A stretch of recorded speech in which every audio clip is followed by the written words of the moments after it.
Why is it that we seem to think it's inherently wrong to do things for other people? Like, obviously don't live your entire life for other people, but if I want to dress up to impress someone, why am I not allowed to do that? To me, it kind of feels like fashion and femininity is low-key being vilified, and you're always playing into the male gaze or the patriarchy, or you're anti-feminist for liking pink.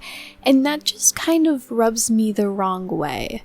So let's talk about that. So we are extremely social beings. We survived this long because we made groups, we live in a society, we all work together and interact with each other every single day in order to live and prosper. And a big part of that is communication. We make languages. But not only do we speak through languages, but about, I think it was 70% of language is non-verbal, and through things like body language and expression. No, Leah, it is literally 93%, which I think really gets to just how high it is, and my brain probably thought of 7% and went 70, and then no, it's 93%. It's that high. Although that study was done in the 1950s, but more recent studies from the 70s and 80s got about 65%, which is still pretty high and kind of gets to the same point. Another part of that study was even that 60 to 80% of the impact at the negotiation table in business situations was based off of nonverbal communication. And just kind of a tidbit is that women are way better at nonverbal communication, which is also part of actually why they think there's so many communication issues between men and women of oh, women talk too much, men don't have enough emotions, and stuff like that. And ironically enough, women are actually the better negotiators because women are so much better at reading nonverbal cues. They actually are much better negotiators, and yet who's left out of business decisions and meetings because of gender? Anyway, I'm just gonna leave that there. And while they're not specifically talking about that in that number, things like your fashion, how you present yourself, even how you carry yourself, very much so also adds another thing for people to latch onto. Humans love context. We like to put everything into little boxes so that we can better understand it. It's why we constantly are having debates over what is and isn't a sandwich. And it's the same thing when we're interacting with other people. While assumptions are wrong, we're making them all the time. Part of how you can influence how other people make assumptions about you is how you dress yourself and present yourself. I am a very bouncy, energetic person, and I write and I wear bright colors. That tells you that I am a very bubbly and energetic and optimistic individual, and that is 100% correct. And I really enjoy that I can kind of tell you that about myself without actually having to tell you that about myself. I found that people find me a lot more approachable because the girl who's wearing bright pink probably is going to be nice to you, and it's true.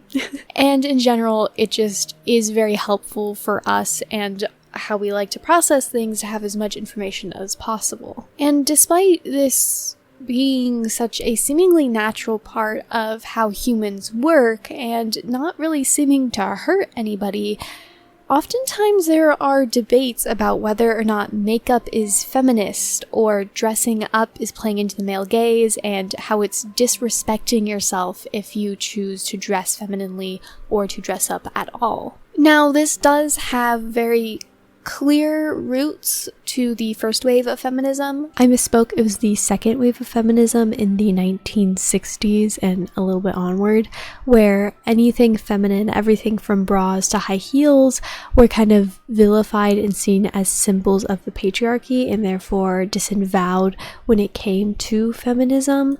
So there's very much so this idea that you could not be feminine and feminist. The first wave of feminism kind of called that to be a feminist, you couldn't be feminine, and that you had to take on these more manly aspects in order to be a feminist.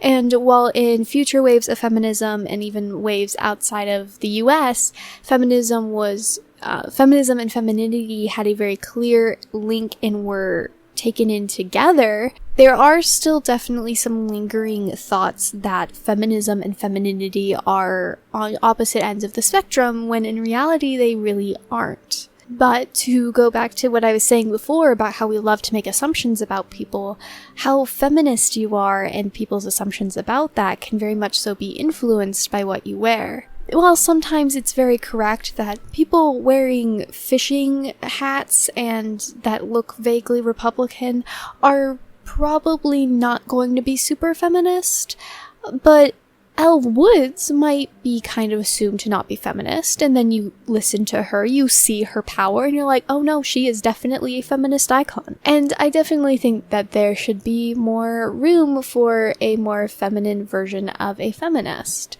I think we're definitely seeing that in this modern wave, especially as a lot of celebrities start to play into feminism.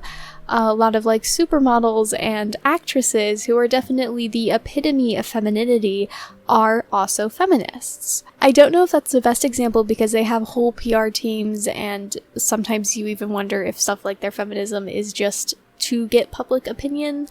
But in general, I think especially as we start embracing pink as a big part of the modern feminist movement, and just like kind of embracing that anyone and everyone can be a feminist, and that if you force people to be feminist in a certain way, then you're never actually going to get anywhere. It has to just be a part of being a normal person rather than being some extra thing. Let's look at this logically. We always tell people that when you're going into interviews that you should dress a certain way, you should be professional, you should do the power pose in order to give off the right energy, and you should dress for the position you want, not the position you have. We already very much so in our society like this idea of presenting ourselves in certain ways in order to reach certain means. Yet as soon as that way of presentation isn't to reach something but just to tell about yourself, or as soon as that presentation is something feminine, it feels like suddenly the tone shifts. Wait, you're not supposed to do it like that, you're only supposed to wear nice little blazers. And while I know that it's not the biggest issue in the world, it is just kind of annoying and an odd thing that we still carry. So yeah, you can dress up for yourself, and that's fine. You can dress up in order to tell other people about yourself, and that's also fine. And you cannot dress up at all. That's also a-okay. And like it always seems to be, in the end, just like, be chill with other people, my dudes. It gets you a long way. You have to drink water for the amount of time it takes you to like and subscribe. Boom. I bet you're like gonna be super duper hydrated. Wait, but what if they're already... Oh no. Oh no, wait, no, maybe don't.